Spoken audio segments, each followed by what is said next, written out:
एक लोटे में डाले और फिर इन्हें नहला दिए, तो चंदन जल से स्नान हो जाता है इनका। इस प्रकार हम सबको भी नहलाना चाहिए गोपाल जी को।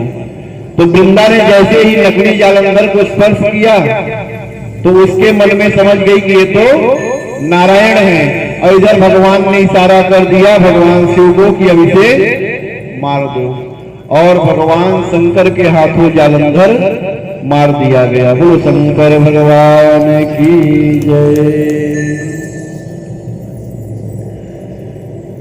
वृंदा ने कहा तुम छलिया हो,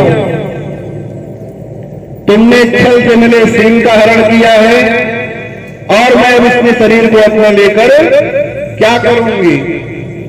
इतनी बात बोली है जब, तो वृंदा ने अपने आप को वहीं जलाकर राख कर दिया कि मेरा पति तो मर गया, अब मैं क्या करूंगी। तो वृंदा ने अपने शरीर का त्याग किया और वहीं राख बन के पड़ी गई। तो भगवान भी वृंदा से इतने प्रसन्न हुए कि 6 महीने तक उसी की राख में लपटे रहे, वैकुंठ छोड़ दिए नारायण। 6 माह तक उसी की राख में लपटे रहे, क्योंकि इनको भी किसका चस्का है, प्रेमियों का। नारायण को प्रेमियों का चस्का है। अगर एक बार भगवान शंकर को जल चढ़ाओ, एक दिन नहीं भी चढ़ाए तो कोई बात नहीं है, लेकिन गोपाल जी को 2 दिन नहला दो, तीसरे दिन अपने आप नहलाए बिना रह ही नहीं पाओगे। ये इनकी विशेषता है। कभी भी दर्शन कर लेना, राम जी की कोई बात नहीं है, लेकिन कृष्ण कन्हैया लाल का जो एक बार सेवा पकड़ लिया तो जब तक नहीं करेगा उसका दिमाग लगेगा कुछ छूट गया है आज, कुछ छूट गया है आज, कुछ छूट गया है आज। तो ये इनकी विशेषता है। भगवान शंकर में आपको नहीं लगेगा, क्योंकि बाबा तो भोले हैं, जैसे भी कर लिए, लेकिन इनको श्रृंगार प्रिय है, इन्हें श्रृंगार पसंद है। तो इस प्रकार जब वृंदा ने अपने शरीर को राख किया तो नारायण 6 महीने तक उसकी धूली में पड़े रहे। तो तीनों देवियों ने सोचा कि अब क्या करें। तो तीनों देवियां कौन हैं, महाकाली, महासरस्वती और महालक्ष्मी। काली ही पार्वती भी है। तो तीनों देवियों ने आकर वहां पर 3 बीज बोए।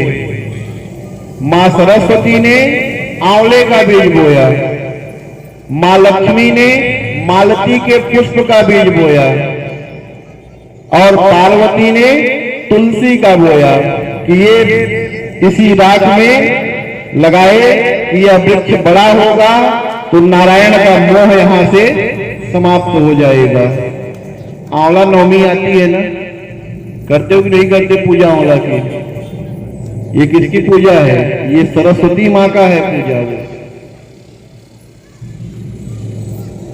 तुलसी पार्वती बनी थी उस समय वहां बीज में, तो पार्वती जी का पूजा तुलसी को जब नारायण पाए तो नारायण प्रसन्न हो गए। लेकिन मालती जो लक्ष्मी थी उनको अभिमान आया।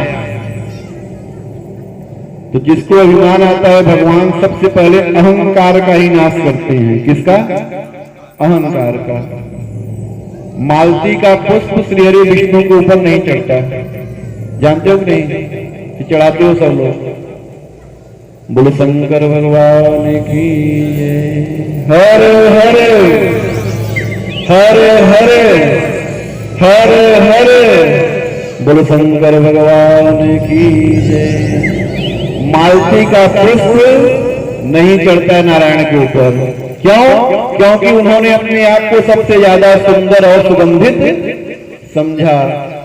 तो इसीलिए भैया जिसको शरीर का अभिमान हो मैं बड़ा सुंदर हूं, वो तो काला है, मैं तो अच्छा हूं, तो ये शरीर केवल चमड़ी की सुंदरता ना देखें। हाँ, भगवान तो मन की सुंदरता देखते हैं। निर्मल मन जन सो मोहि पावा, मोहि कपट छल क्षेत्र न धावा। भगवान सदैव मन की सुंदरता देखते हैं, क्योंकि मेरे मन मंदिर में तुम भगवान रहे, मेरे दुख से तुम कैसे अनजान रहे। तुम मन में बैठे हैं भगवान, वो बाहर की सुंदरता नहीं देखते हैं, वो तो मन की सुंदरता देखते हैं कि आपका मन कितना पवित्र है। तो जीवन में कभी भी प्रयास करें, देखो हम लोग नाना प्रकार के साबुन लगाते हैं, शैम्पू लगाते हैं, क्रीम लगाते हैं, फेस वॉश लगाते हैं, हाँ किसके लिए? तन सुंदर करने के लिए। लेकिन मन के बारे में कभी सोचते हैं? मन कैसे साफ होता है? जो राम नाम के साबुन से मन का मैल छुड़ाएगा, सुंदर मन के इस दर्पण में श्री राम के दर्शन पाएगा। लेकिन राम नाम का साबुन क्या है? नाम खूब जपो, नाम जपना चाहिए। अच्छा, आज सुबह कौन कौन नाम लिया? गणेश जी का। और सूर्यदेव को जल कौन चढ़ाया? हाँ, बाकी लोग भी चढ़ाना जो नहीं चढ़ाएगा। झाड़ू लगाते समय कौन बोला कि भगवान आएंगे? हाँ, मैं आदत पकड़ा के जाऊंगा, इतना जल्दी जाने वाला नहीं हूं।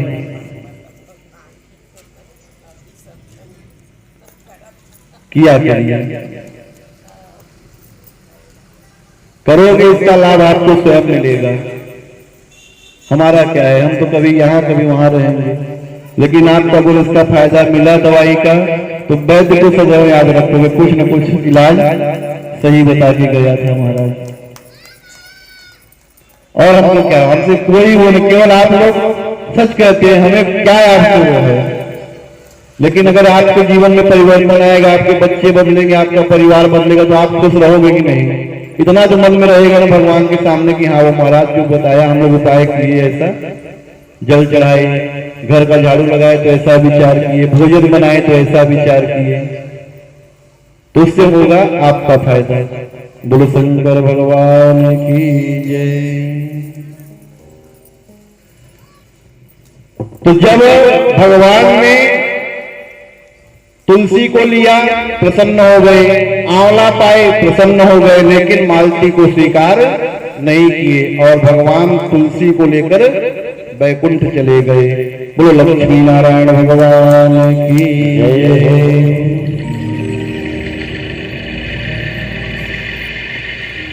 भगवान अहंकार का ही नाश करते हैं। किसका? अहंकार का। भगवान को पुत्र बना लो। क्या बना लो? गोपाल जी को तो हम सबसे कहते हैं अपना पुत्र मानो। संसार का जो पुत्र है वो कभी न कभी तकलीफ देगा, लेकिन गोपाल जी को जिसने अपना पुत्र बना लिया, केवल सुख देंगे, दुख तो कभी देंगे ही नहीं, क्योंकि जिसके पास जो होगा वही देगा ना, कि नहीं?